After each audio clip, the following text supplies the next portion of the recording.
fellow geeks. Welcome to Geeking Out, the podcast about all geeky aspects of software delivery, DevOps, observability, reliability, and everything in between. I'm your host, Adriana Villela, coming to you from Toronto, Canada. And geeking out with me today is Angela Blake. Welcome, Angela. Hi. Happy to be here. Thanks for having me. Thank you for joining. I'm super excited to have you on. And where are you calling from today? I'm calling from a very humid Toronto, downtown Canada. I said that in such an odd order, but downtown Toronto, Canada. I'm on the waterfront down here. Very busy, very warm. I'm loving it. Awesome. And the waterfront is honestly like one of my favorite spots in Toronto in the summer. Same. I mean, Same. can't beat that. Yeah. I live down here. I work down here. I'm a waterfront person. Oh, that's so perfect. Yay. Mm. Hooray for sunny days. Oh. Well, we're going to get started with some, I will say, lightning round / icebreaker questions. I'm ready. Are you ready? I think I am. Okay, Maybe. let's do this. Okay. First question, are you a lefty or a righty? Oh, a righty, 100%. All right. Always Are have been. you an iPhone or Android user? I have to say I'm an iPhone person. I have all of the, I would say, Apple products, so to speak. I love the compatibility. I'm with you on that. Yes, Yeah. I too am a all things Apple. Yeah. I like that everything just connects with each other. I don't have to really do much as a consumer or user. I know Android has like some amazing abilities to personalize, customize, etc. Oh, I'm good with what I get through Apple. I'm with you. It's funny because a lot of people are like, you can't customize Apple. I'm like, yeah, I'm okay with that. I don't want to spend my days doing that. Yeah, I can customize my background. That's enough for me. I'm good. Yeah, good enough. I'm down. Okay, similar question. Do you prefer Mac, Linux, or Windows? Oh, I honestly, might not go along with my last answer, but I like Windows. Okay. I think because I've professionally always used Windows, so that's what I'm used to. Like, the Office suite, the usability of it, I think is kind of what I grew up using, so to speak. So it's just the most natural version for me. Yeah, I feel I you. do. Yeah, I do. Sorry, I cut you off a little bit there, but I do have a MacBook at home that my son uses because I'm like, I'm not as proficient. It takes some getting used to, I have to admit, because I grew up in Windows land as well. Like, when Windows 95 came out, I'm like, whoa, it You're can't bringing me get any back. better than this. You're taking me back in time. I know, right? Yeah. I mean, I remember Windows 3.1, and I was like, the first time I saw a mouse, my dad's like, "Do you want to see something cool?" As a kid, he's like, "Do you want to see something cool? I can show you a mouse." Right? And I'm like, "Mouse," and then he shows it to me, and it's like it's a pointer on a screen. I'm like, "What the hell is this?" Oh crap? my gosh. Yeah. Let down. I remember being able to customize my pointer like functionality, like to have it like do the drag, Oh yeah. the fade effects and whatnot, and that was like that was the ultimate. I Or know, the right? little fire, like people were actually putting effort into what the cursor did, and they might still be, but I've moved on, I guess. Yeah, I know what Pay you mean. Like attention. when this stuff was very novel, like I remember when I got my first computer with sound, which I think it was like, I want to say it was like a laptop my parents bought me to go to university. And this was like in 1997. It had sound and it was like not, it was like it had a sound card, but it was like not the greatest sound. And I'm like, I am going to make everything ding because I can. I'm gonna customize all these sounds. Yep. Yeah, once that came along, yeah. And then you get tired of it. Yeah, and now I've got my phone that why? does everything. Yeah. Yeah. Now my phone's constantly on silent. I can't even stand like any Exactly. sounds coming from my phone. I'm like, no, this is so Yeah. distracting. All notifications off. Yeah, Yep. exactly. I hear you. All right, next question. Do you have a Mm. favorite programming language? Oh, golly, no. I am a non-tech person in a tech world. So the programming languages, I will say, are uh, literally a whole other language to me.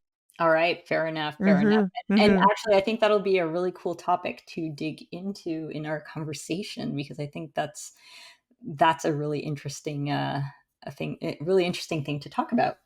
Yeah. Okay, next question is, do you prefer to consume content through video or text? Ooh, you know what? It's a hard decision because I'm thinking video, it's coming across like Reels, it's coming across YouTube, but text is so concise. I'm probably gonna have to go with video just for like probably the amount of time I spend consuming video over text. Like I do get Yeah, emails that like newsletters, etc. And the ones that I do subscribe to I enjoy. But yeah, I think video wins just for I don't know, eyeball entertainment more than yeah, fair anything. enough. Now, do you Yeah. prefer the short form videos over the long form videos? Like, what kind of captivates you Probably these days? I'd probably go to the shorter form. So the shorter it is with some sort of value. Yeah, Like I'm not talking about cat videos and things like that. That's a whole other topic of conversation.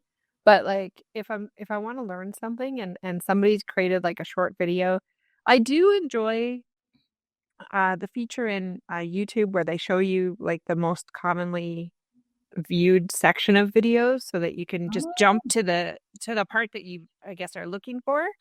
I like that. Like I want to save my time. yeah, yeah. I I didn't want to I know want about that feature. Today I learned. to That's awesome. or That's I don't actually know. very clever. Yeah, I don't know if it's a feature, but it's just like you can see like and I don't know if it's all videos, but yeah, you can see like it's like a bar and it shows you where the most I guess most common either it's either timestamps or it's the most common watching area. Right, right, right. I said that so poorly, but you know what I mean. Yeah, yeah, Yeah. yeah, I know what you mean. That's awesome. Okay, Yeah. final question. What Mm. is your superpower? Oh. My superpower. I guess it depends who you ask. But you're asking me. I'm thinking I have to say something, and you're really making me. This was a tough one. I'm gonna go with I have a pretty organized brain. So I don't necessarily, and so I've developed systems of thinking because I forget things. Mhm. And I tend, as a human, as we all do, I have a lot going on, whether it's work things or, you know, personal life things, going to concerts, planning communications as in my, you know, my job, etc. Um, Keeping track of all that, you know, it's not necessarily just all things that you can pop into your calendar. So I've over the years, and I would say this isn't just something that I developed and it lived as it originally iterated.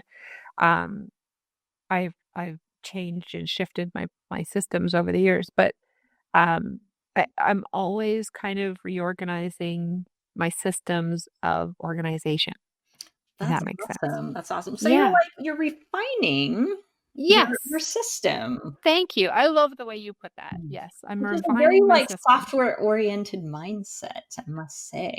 I'm getting rid of the technical debt in my head. There you go.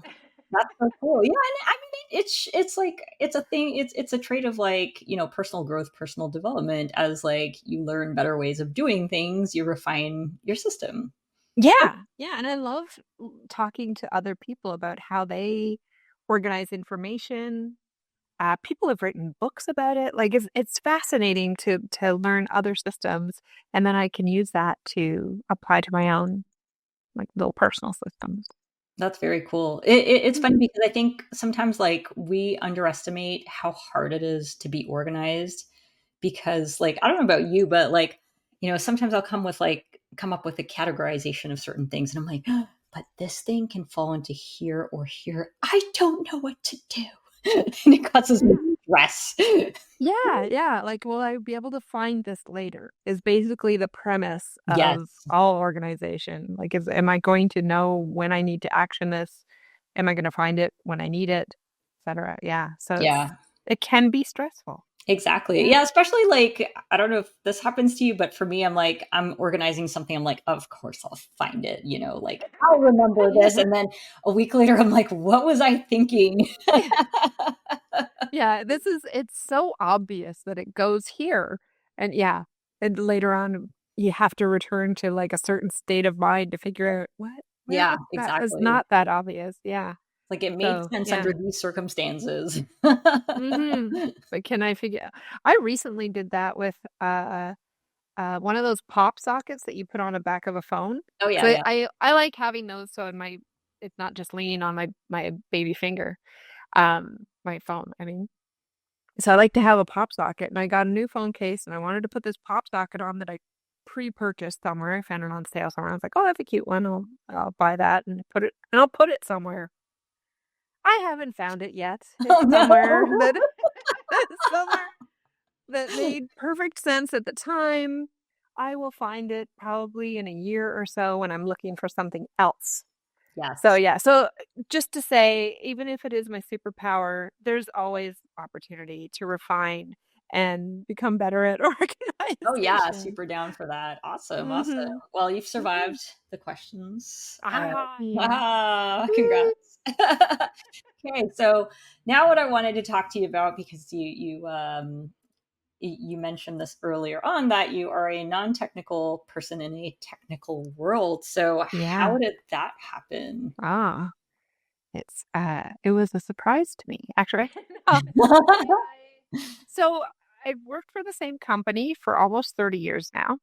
And 25 of those years were spent in on the business side of the company. So it's a large company, um, and there was a lot of opportunity over there to try new roles and do lots of different things. Like I had a varied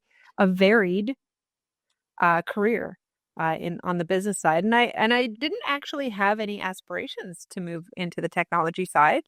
However, while I was on the business side, I started working with a technical team. So it was a team of folks who were building like dashboards, uh, and queries, etc., to help the business understand, data and information. So it was really translating that from just raw data into like digestible information that they could use to drive decisions.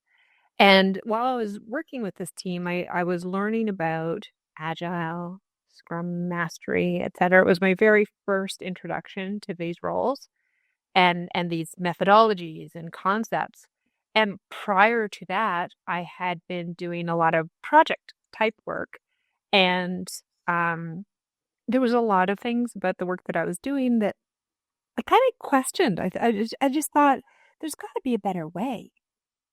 Like, why are we having all of these siloed conversations and why are we doing work over here in it on its own and then kind of throwing it over the fence, as it were, so to speak, for somebody else to do, and then expecting just updates, status updates, etc.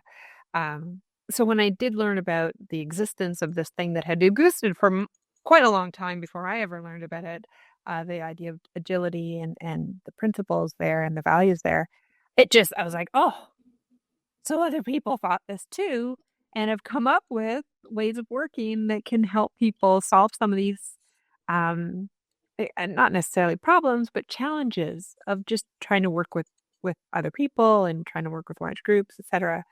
Uh, so I really dove into that and started to call myself a Scrum Master. I never officially had the title of Scrum Master, but I'd started it was almost like a self-fulfilling prophecy, as it were. I would call myself a scrum master. I would talk about agility. Um, I would help people on the business side understand the value of agile values and principles for themselves. Mhm. Um, and because agile was born within technology, As I grew in my career, I just was naturally attracted to like a coaching role, which Yeah. was kind of like an evolution of a Scrum Master role, one of the many possibilities. And that role was in technology. So I thought, okay, I'm applying for this role. It's the whole other side of this company that I work in, and it's kind of scary because I'm used to business. I'm used to that language. Yeah. I'm used to how things work on this one side. I hate to say that it's a side, but this one line of business within this company. And technology is completely new to me. Like I don't. My Like I said earlier, I don't know any languages in any tech languages or coding languages. I don't know anything about developing, but I do know these ways of working and how to help people deal with the day-to-day frustrations of trying to work, and whether they're in business or whether they're in technology. So it was really this desire to help people solve the problems that they go through every day. Yeah. That kind of drew me over to where Agile was born, so to speak, like to that side of the business. So I came over to technology, but even then, and this is like a summary of 30 years, but even when I came to technology, I was an Agile coach. I was working with technology teams, but I still was a non-tech person. Hmm. So I'm even though I'm immersed within technology, um, I'm not coding, I'm not developing, but I am working now directly with developers every day. Um, Sometimes working with the leadership, the managers and such, like the middle management, the executives, etc., to help them understand like the value of a finding new ways of working because people are maybe a little frustrated and maintaining things like sustainable pace, but also doing things like advocating for the team to say that this particular team that I'm coaching needs this Yeah. to get unstuck or whatever it is that they're looking for and helping them challenge the ways of working that existed that caused their frustrations. Um, so just getting to know the teams, but it was more dealing with them as people than technology people. Yeah. Um, and due to reorg, I've moved recently from an agile coaching role to a strategy and operations role, where it's a lot about communicating the changes that we're making and letting the people that use the products and tools that we build, letting them know about these upcoming changes and if it affects them and if there's any impact to them, etc. Um, so still how I am within DevOps now, so I'm in the Yeah. DevOps group, and working with them day to day and helping them communicate about all these amazing DevOps tools that we have and how it can benefit you and save you time and make life easier and better. But still don't know how to code. I see the people around me on the screens with all of the words on them that looks like the Matrix to me. Um, I don't know. I don't know what any of that says. But I do know, how to communicate and things that they need communicated. And I'm very slowly, I would say, learning the architecture and the engineering of DevOps, as it were. Yeah. I'll never know it to the detail of a developer. However, I can know enough to understand how things connect and how to help the people who are using our tools understand the impact of them. That's awesome. And I Yeah. think you touched on something really interesting, which is like, Mm. yeah, you're not a technical person, but at the end of the day, like y- we're all working with people, and I think the most Yes. challenging aspects in an organization, whether it's a technology organization or not, and let's face it, most organizations do have a technology aspect, it's still going to be the people. It's Yep. always like the social technical aspects are probably the most challenging ones when it comes to like really getting really hurting folks in the right direction, especially of like major change, like large business Yeah. transformations, that sort of thing. Yeah. Yeah. Because, I mean, whenever there is a change, our reaction to it is as a human. Yeah.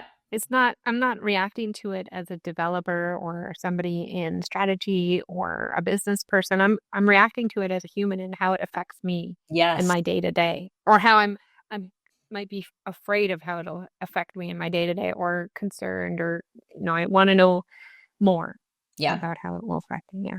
Yeah, so, when you're dealing with folks like this, especially like in a coaching role, um, how do you navigate that, the fear that folks have around, trying something different? Especially because Yeah. technology, things are always changing. So you almost have to be like brace yourself for the change, but it's hard for so many people. Oh, yeah, yeah, and I 100% agree with the fact that it can be hard for folks. You're bringing me back a little bit to, like, the '90s.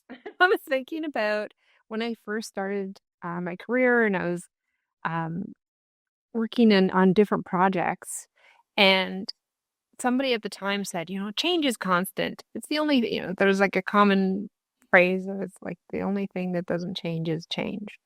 Like, it's always coming at you, Yeah. and we need to be prepared because change isn't going away, and, it's just going to become faster and more frequent in the future, and this was the *90s. Yeah, yeah. Like, now we're in the 2020s, and it's it we weren't wrong, right? I guess is what I'm saying. Like, there's constant change going on around us, but that doesn't mean that it's easier for people to adapt, because there's different types of change, Yeah.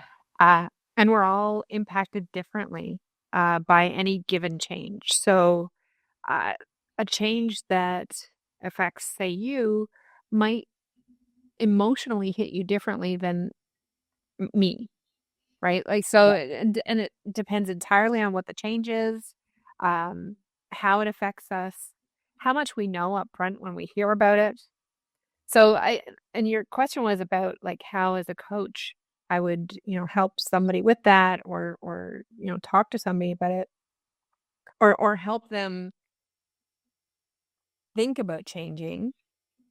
Um, and I would put the caveat that every coach is different. So so another coach will do this Yeah, that's differently than fair. I will. Uh, but in my case, I'm more like, I do like to challenge people to push themselves out of their comfort zone a bit, because where you learn is in where you're uncomfortable, and your zone of discomfort is where you're learning and growing. Um, but there's also, an acknowledgement of that fear, or an acknowledgement of the emotions that go along with the change. And sometimes people need an opportunity to be heard, Mhm. when it comes to that, whatever feelings they have. I've seen changes happen, and being 30 years with the same company, I've seen many changes happen, big ones, little ones, um, all all different. Um, Everybody reacts a little bit differently, and, um, has different levels of comfort with ambiguity, I would say. Yeah. Like, myself, I'm pretty comfortable with ambiguity. I'm like, "Okay, well, I'll find out more later." But some people want all the details right now. As soon as I know about a change, I need to know Yeah. how it's gonna affect me. I need to be able to plan for my future. And I mean, like, it could be a simple, straightforward change, like, we're going, and this was gonna date me, we're going from Lotus 1-2-3 to Excel. Like, we're gonna I and remember I Lotus 1, 2, 3. I was so good at it.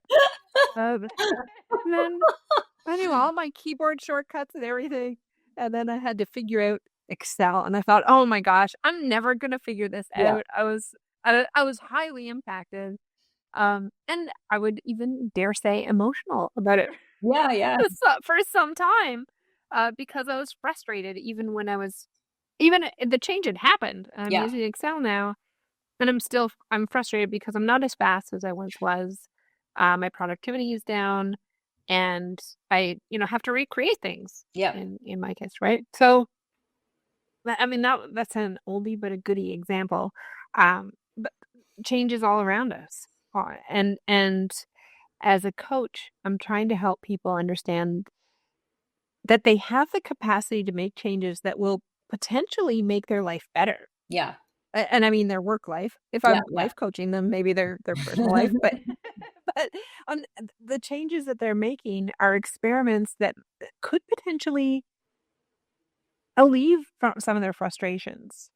And if they have control over those experiments or the changes that they make, like, and it could be some small little thing, like let's have a 15-minute stand up every other day, or maybe they're already having a 15-minute stand up every other day, and they're like, we're not getting what we need out of it. Okay, well, let's talk about what you need. Yeah. And do we need to change the cadence? Do you Yeah. want to change how we run the conversation? Do we want to revisit the purpose?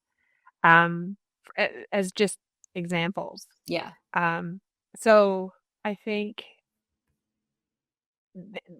when people can understand the benefit of a change, when they can understand that their feelings about it are acknowledged, I think it makes it a lot more um, feasible, a lot more likely for people to take on a change or to create a change in their Yeah. life. Yeah.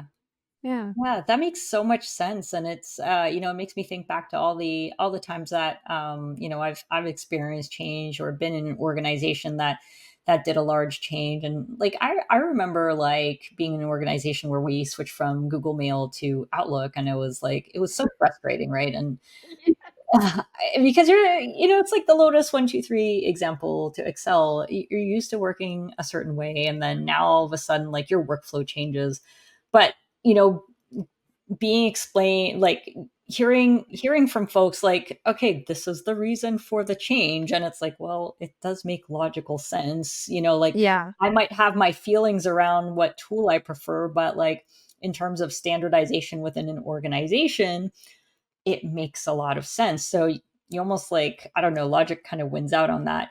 But I guess the other thing too, though, is like logic doesn't always win out on that because, as you said, there's the emotional aspect, and I love what you said Yeah. about acknowledging people's feelings because I think what frustrates, I think what we crave more than anything as humans is to feel like we're part of something and to feel acknowledged, right? Yeah, and even maybe to feel like we have a little bit of control or impact on what's happening. Yeah, yeah. Um, we set many years ago, we were moving an office from downtown to uptown so that we could diversify our footprint. So it was, Mhm. we didn't have all of our offices downtown, which logic makes sense. But a highly emotional process for people because Totally. it affects me on a personal level. Now I have to go instead of from my home to this downtown location, I have to go to an uptown location. So which for some people, great. I live uptown. Mhm. Awesome. I'm closer to work. But for some people it was much more travel time Yeah. or somewhat more travel time. So and it was a big ambiguous thing. I don't where am I gonna sit?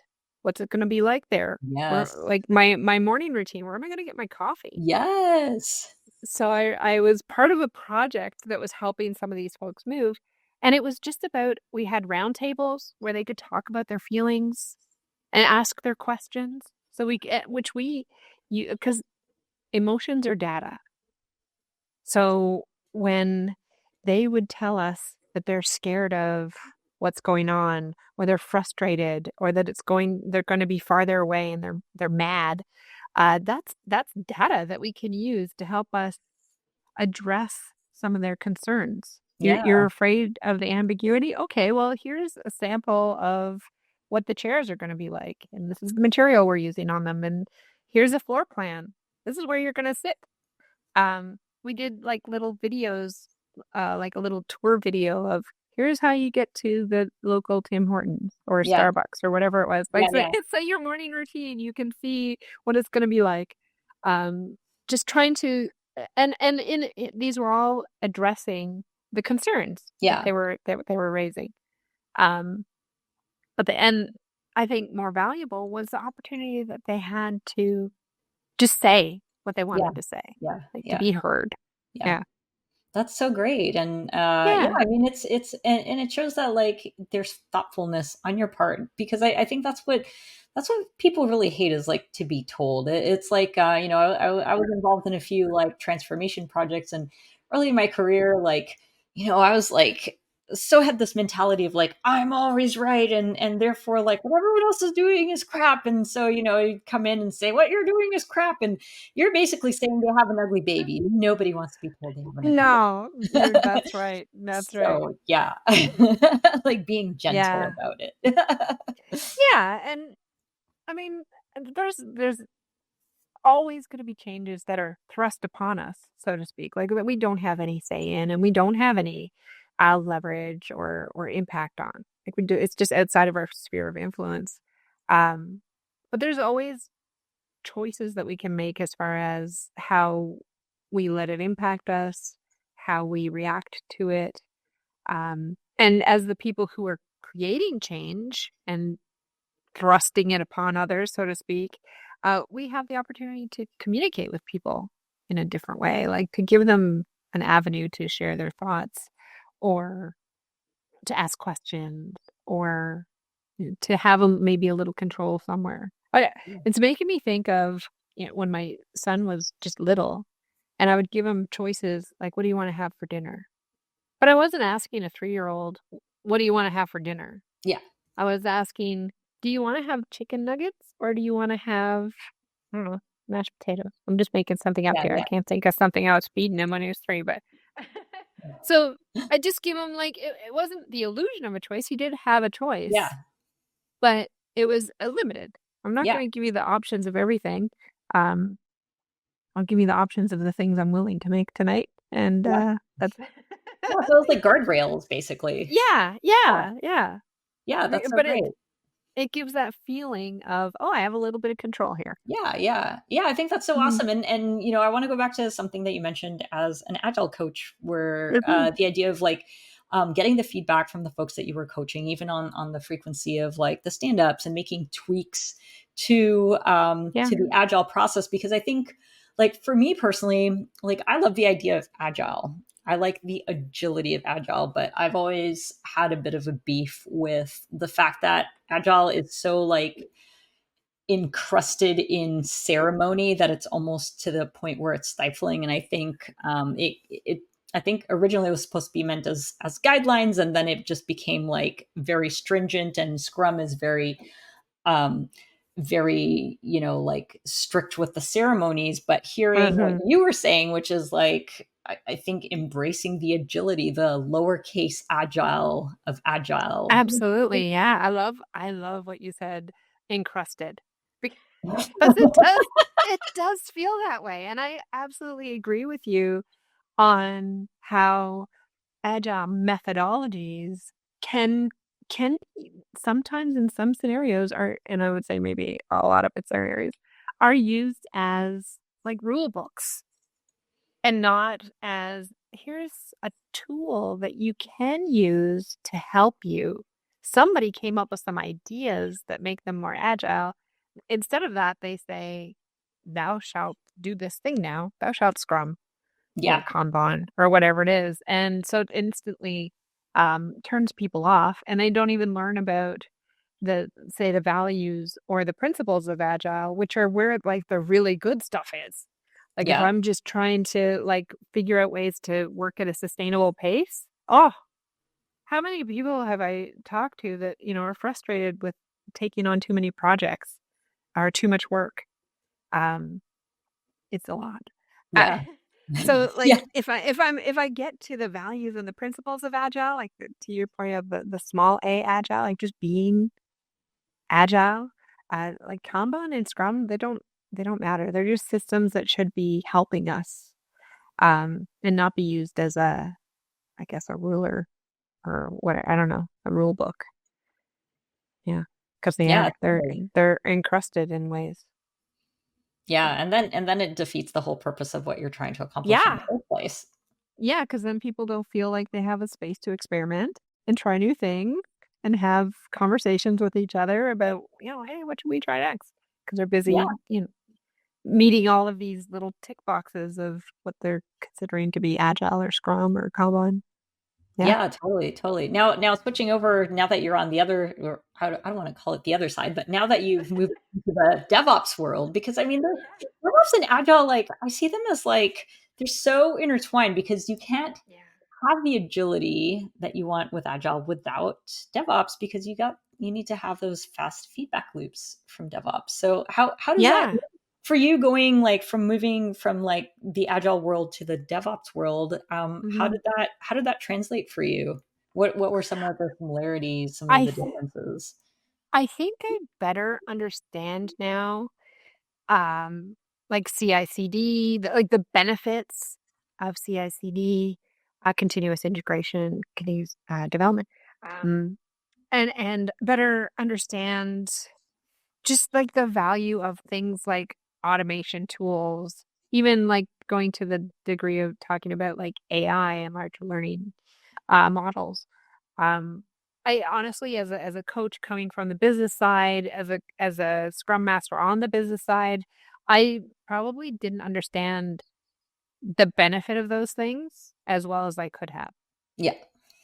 I mean, I could talk to somebody and say, "Yeah, have you heard of, I don't know, test-driven design?"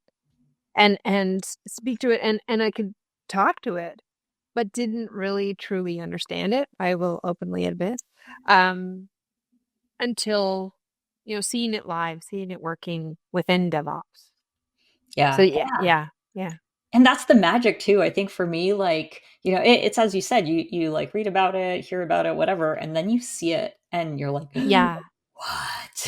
yeah, yeah. Like, The cool thing with I would say development, agile, etc., like the experience is so much. I don't want to say just better, but that's the word that's coming to mind. It's better than the theory. yeah, So reading it is cool, like you're getting an understanding of the concept, but like seeing it and you're like, "Oh, this is where it could go. What? That's so fantastic." Yeah. mind It's a whole blowing. different. Yeah. Yeah, it's really eye-opening. Yeah. And so like when you're looking at DevOps in a large organization where Mhm. you're at, like, what do you see some of the challenges that are occurring with teams? Because I mean, large organizations means that you are contending with tons of teams, and it's so tempting for like everyone to do their own thing, right? Oh, yeah. Yeah, yeah.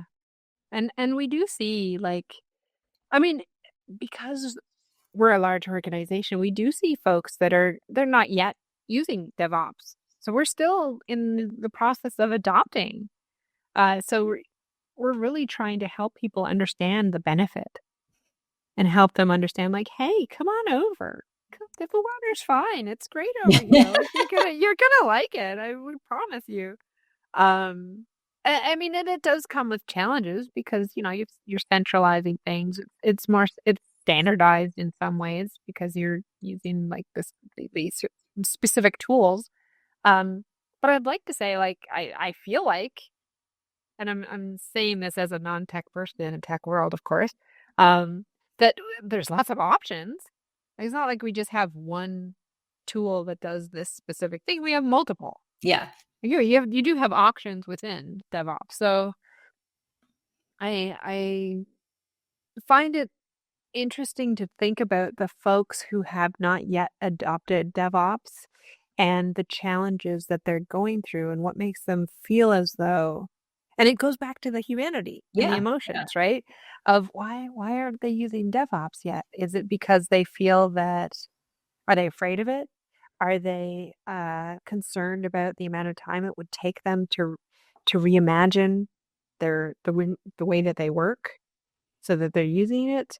Um, because it's, I would argue uh, that it's worth the effort Yeah. once you're using it.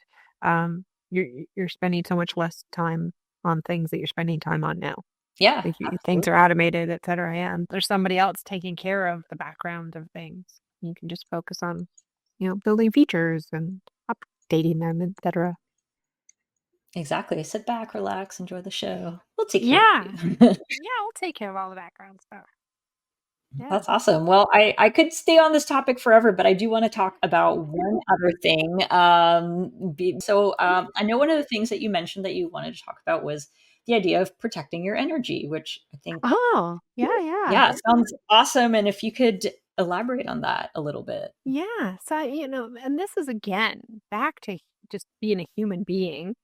Um, I find I've been having conversations lately with just various people and just naturally. These conversations have been coming up about eh, saying no, quitting things, um, protecting the time and energy that we have to spend on the things that are priorities for ourselves. And I would also say that it was a theme of the folks that I coached when I was as a life coach as well. Um, People have challenges with setting boundaries and maybe don't feel that they can, maybe feel the pressure to always say yes or to always be available, which connects, I think, with the idea of, working at a sustainable pace, which is an agile idea. Um, I think it's so important for us to um, be sure to protect the energy that we have and to not be afraid to advocate for ourselves when we don't want to do a thing. Yeah. And like, there's nothing wrong with saying no to like taking on another project or to I don't know, whatever it is that you need to say no to. In one example of somebody that I coached, it was, they felt the pressure to stay connected, like via their phone or their laptop all evening. And it was well, maybe you should set a boundary, try it out, Yeah. and just be share that with the folks that would usually reach out to you and just say, like, after 5 p.m., I'm offline. I'm hanging out with my family or my Yeah. dog or myself because I need to recharge. There is a there is an analogy that coaches love analogies. So I've got all these little images, but it's the idea of you are an axe. And if you don't stop chopping the wood long enough to sharpen your axe every now and then, which is your Mhm. energy, like just your brain, um, it's going to get dull and it's going to get harder to chop the wood and it's going to get to the point where your axe is just going to fall apart because you never Yeah. stop to maintain it. Um, so you do need to you need to stop doing things. You need to say no to things so that you can protect the energy that you have and rebuild it. Build it Yeah. back up. Sharpen your axe, whether that's your brain or your energy or just your mental state.